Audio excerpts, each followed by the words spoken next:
Discovering Millions of Paths, Recovery Month episode. Every September, we recognize National Recovery Month, and that means recognizing recovery in all of its forms possible.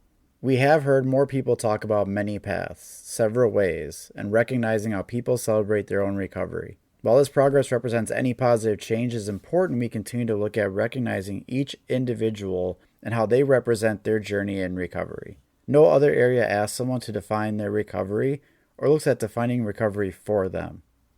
Instead of looking at many or several paths in recovery, it's time for us to continue to discover millions of paths and how we bring our services, resources, tools, and support to individuals in their journey to recover.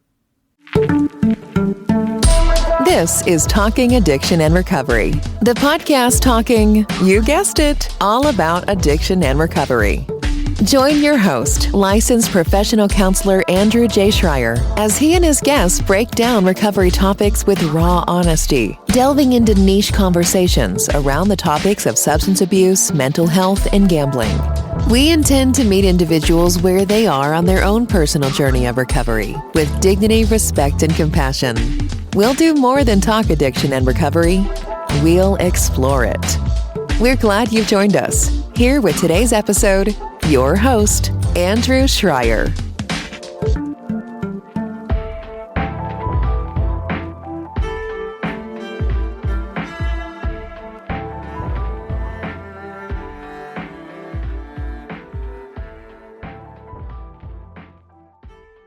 We are midway through September and it is Recovery Month. We haven't dropped an episode in a while, and Recovery Month is always a great reminder of always making sure to keep this going and to have a new episode released every Recovery Month when this comes around. And for those who are unaware, National Recovery Month, which started back in 1989, is a national observance held every September to promote and support new evidence-based treatment and recovery practices. It is the nation's strong and proud recovery community and the dedication of service providers in communities who make recovery in all of its forms possible.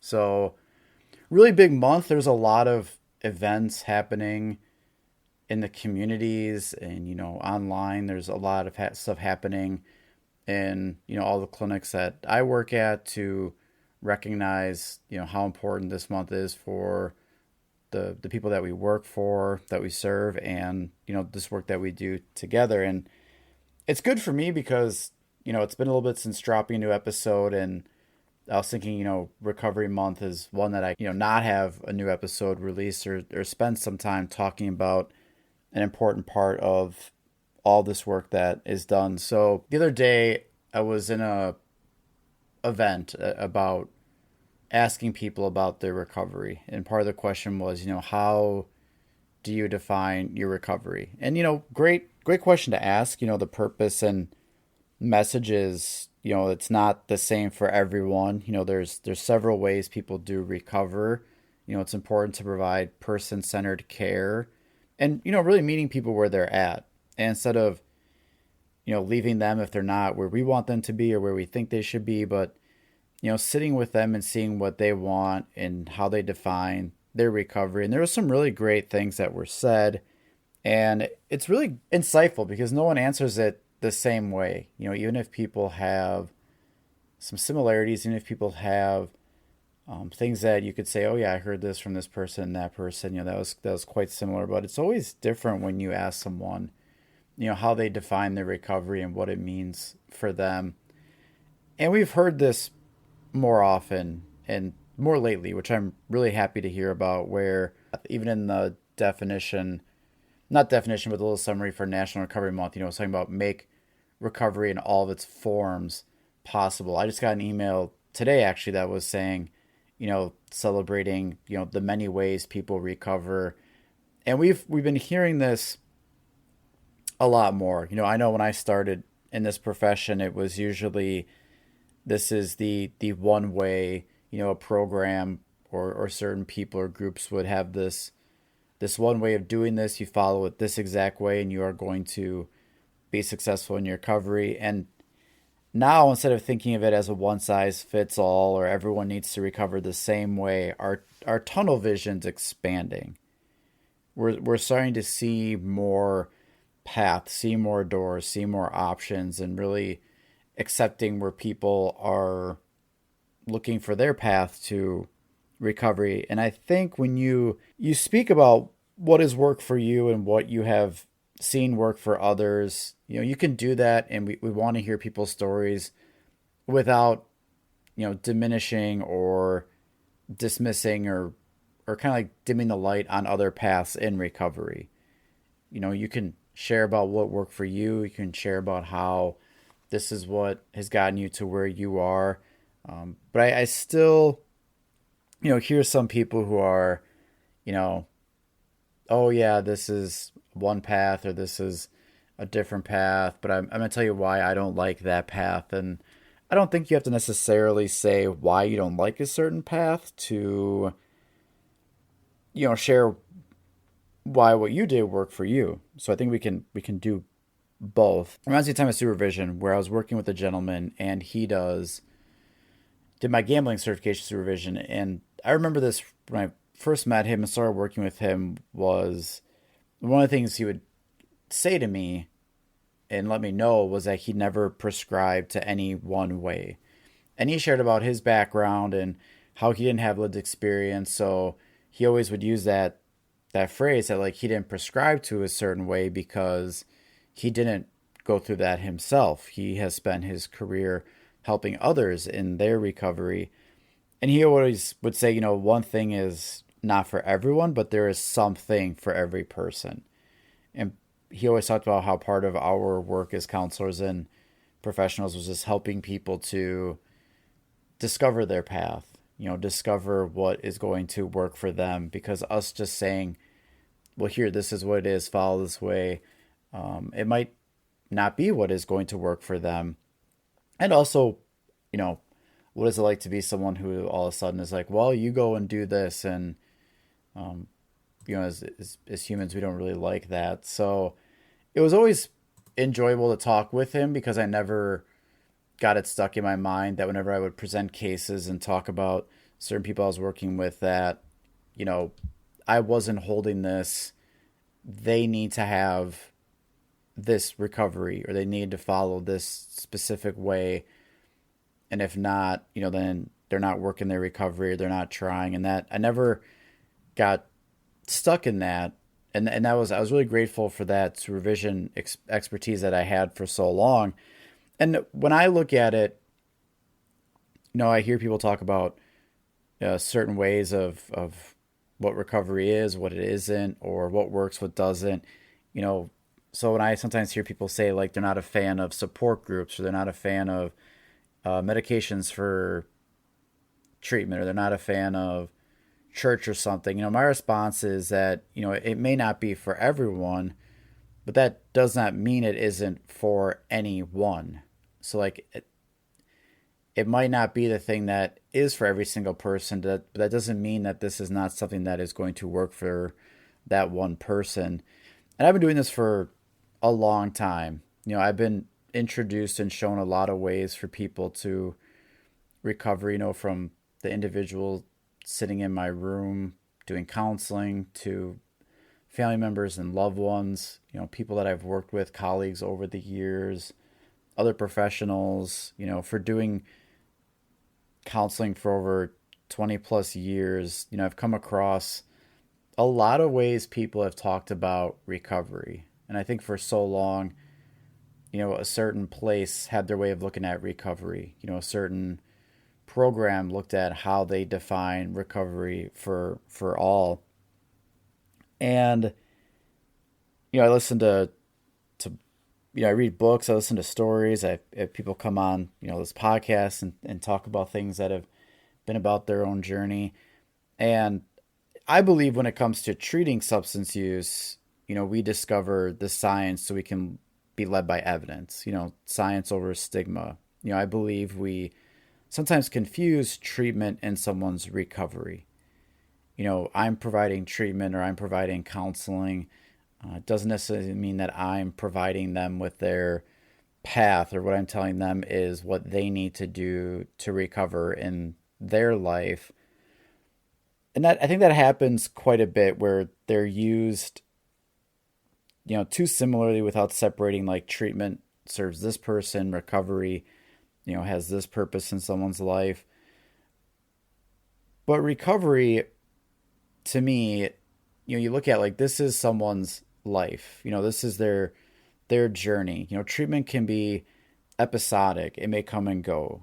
Treatment can go through periods where it is really present in someone's life and then it is completely absent. It can be really heavy at moments, and it can be quite less. Someone might come to counseling and see me multiple times a week, and then it might be, every few months. It might be even longer than that. So, is treatment and counseling what is looked at as their recovery, or is it things that are to help them in their recovery, to assist them in their journey, but we are not using it to define what their journey is? So, this that for a while I've been thinking this way because I was super excited to start hearing many paths, because I was never one to look at it as you must do this and this is the way, the only way. Um, I've always looked at it that there's a lot of ways that people, go through this journey in their life, and what are the ways we can help. I think, the more resources, the more services, the more options, the support, then someone is better equipped for their journey, right? So for a while, there were moments where I would have people tell me their story in counseling. They would share about, what brought them there, what's going on, and it was a common thing for someone to begin to share their story. And I don't know if it was something on like my end, like was I showing disinterest? Was I showing that like I've heard this before? Did I make any? Because there's times where someone would stop and be like, "Oh, I'm sure you've heard this story before. You've done this for a while." People go, "You're a counselor. You've heard this plenty of times before."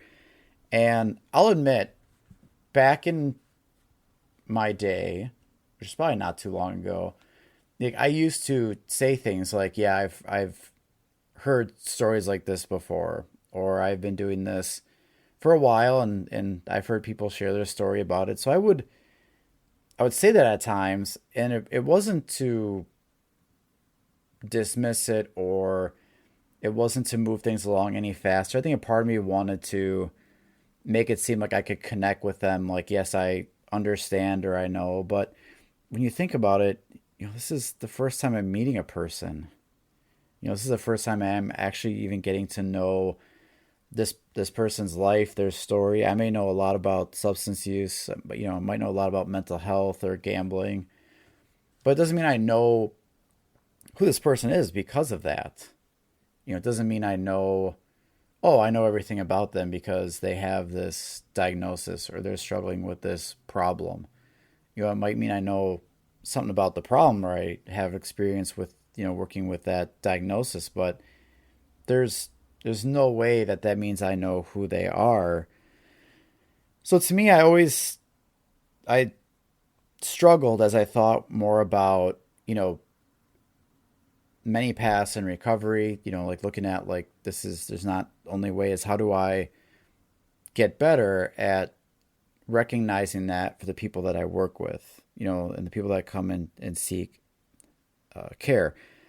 And it's also interesting because we don't really, when I worked in substance use for like the first like 8 or 9 years of my career before I got into mental health. And when I got into mental health, it was so different because for a lot of reasons, but and part of it has to do with, the setting where I worked, and but also I think really sort of the approach is that we don't ask people to describe their recovery when it comes to like mental health.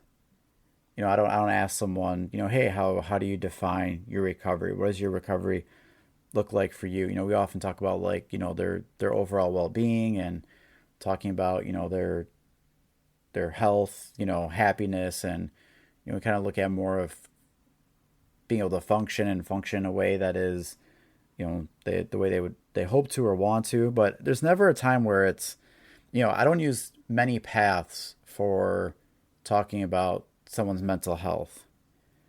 We don't do that for someone who's got depression or anxiety, and we don't look at there's many paths. I don't ask them to define their recovery.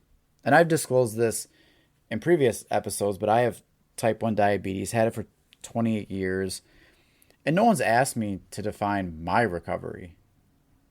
So even for a physical health issue, we don't go around and say, well, how do you define your recovery? Or there's one path to making recovery work. I'm not talked to about, my seriousness if I wasn't doing something that my doctor recommends.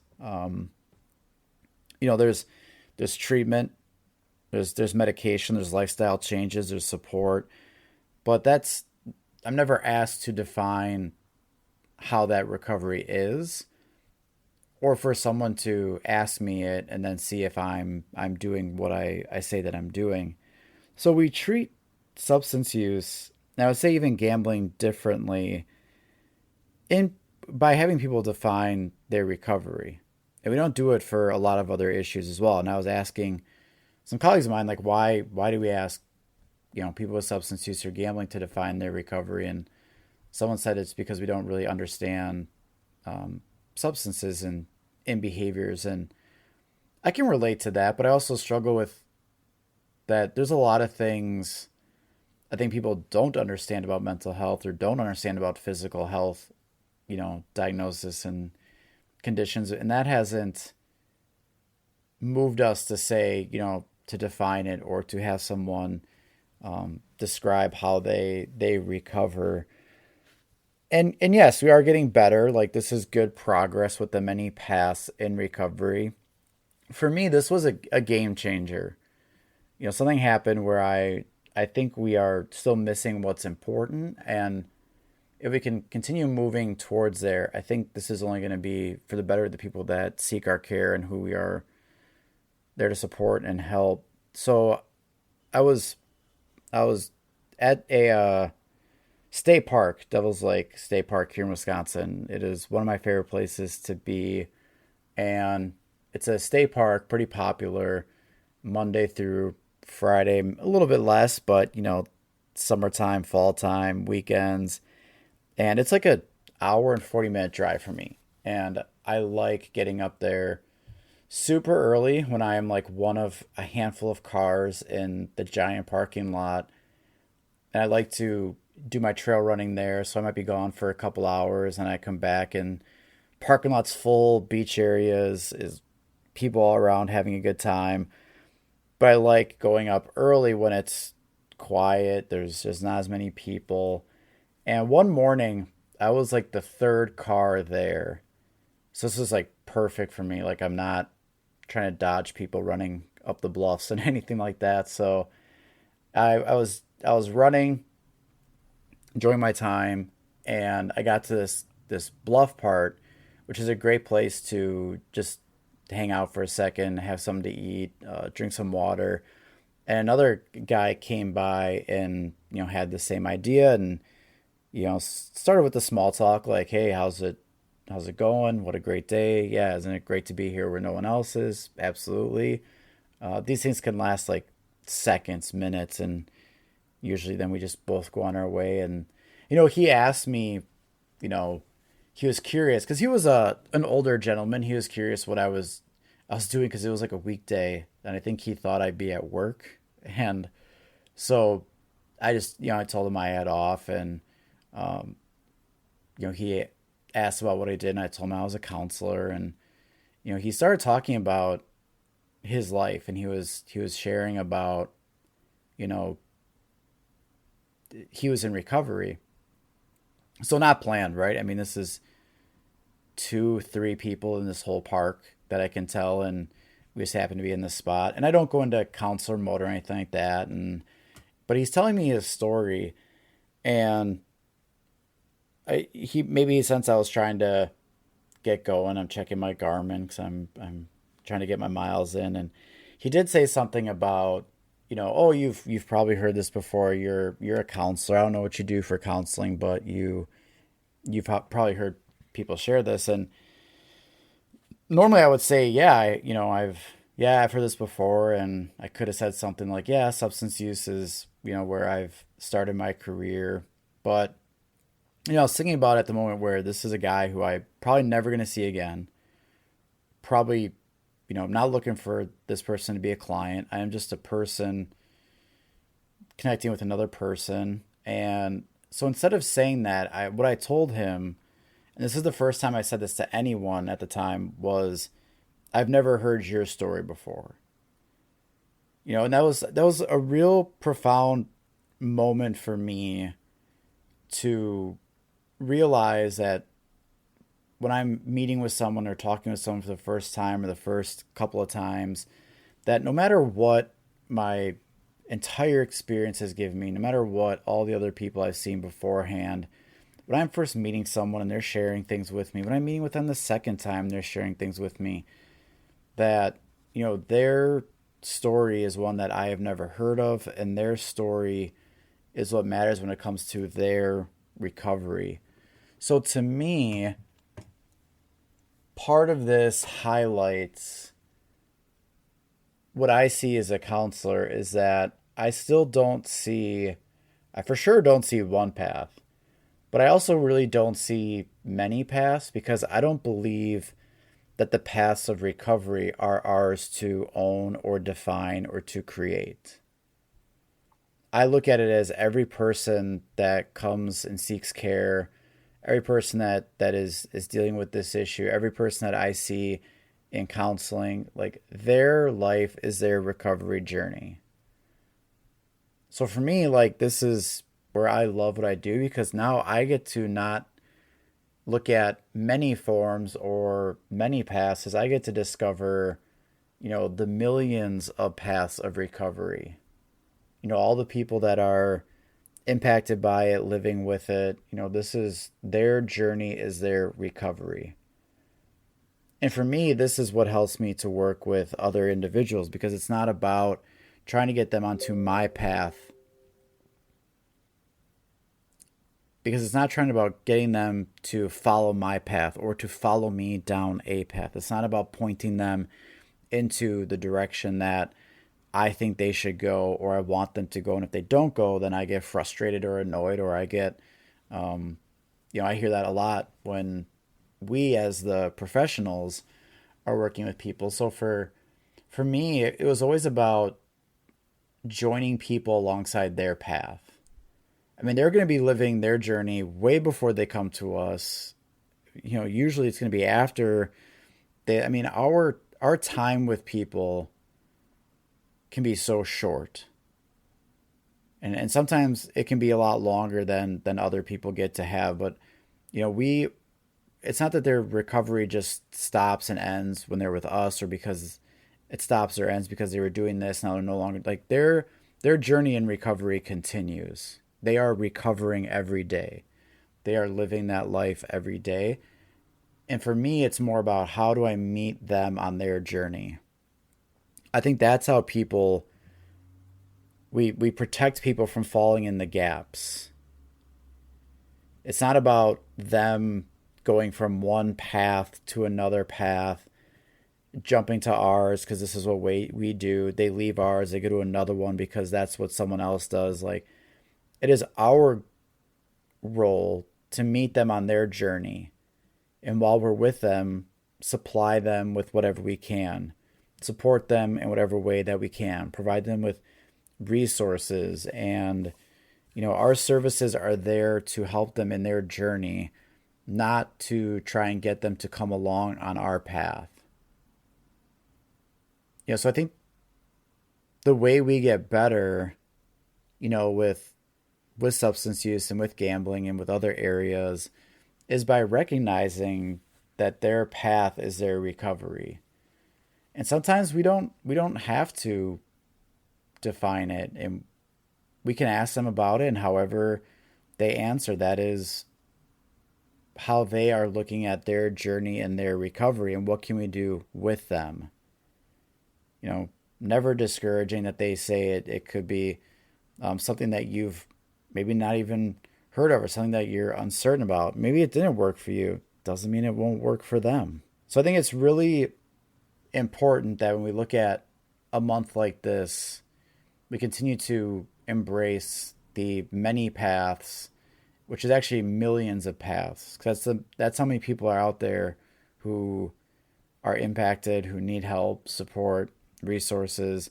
And for us, it's such a great thing because we get to discover and meet these new people, help people out, be there for them, recognize the progress they've made, the positive change.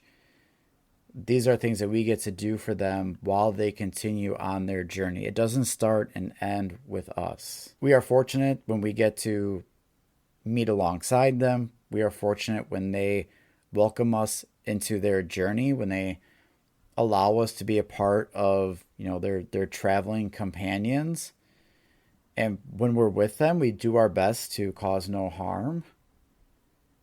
That maybe when we leave their path and we go someone else's, or we are no longer with them, at least like we did no harm, but they're better equipped to continue on their journey, because their journey will be the rest of their life. So next time you talk with someone and they share their story, next time someone talks about their recovery, look at it as this is their path, this is their journey. What can I do to help them along the way? How can we be better for them as they travel along this? That's the best thing that we can do for people. So let's celebrate Recovery Month by recognizing not just many paths, not just with multiple forms, not just several ways, but taking all of those things and how can we help that person and their path and their journey. As always, thanks for listening. Hope you learned something. You've been listening to Talking Addiction and Recovery with Andrew J. Schreier. We're so glad you've joined us and invite you to connect further with the show and these topics at www.andrewjschreier.com. That's AndrewJSchreier.com. You can also email us directly at talkingaddictionandrecovery@gmail.com and connect on social media, Instagram at Talking Addiction and Recovery, Facebook Talking Addiction and Recovery Podcast, and Twitter at TalkAR_podcast. To stay connected and never miss an episode, be sure to like, rate, and subscribe. Until next time, friends, let's keep talking addiction and recovery.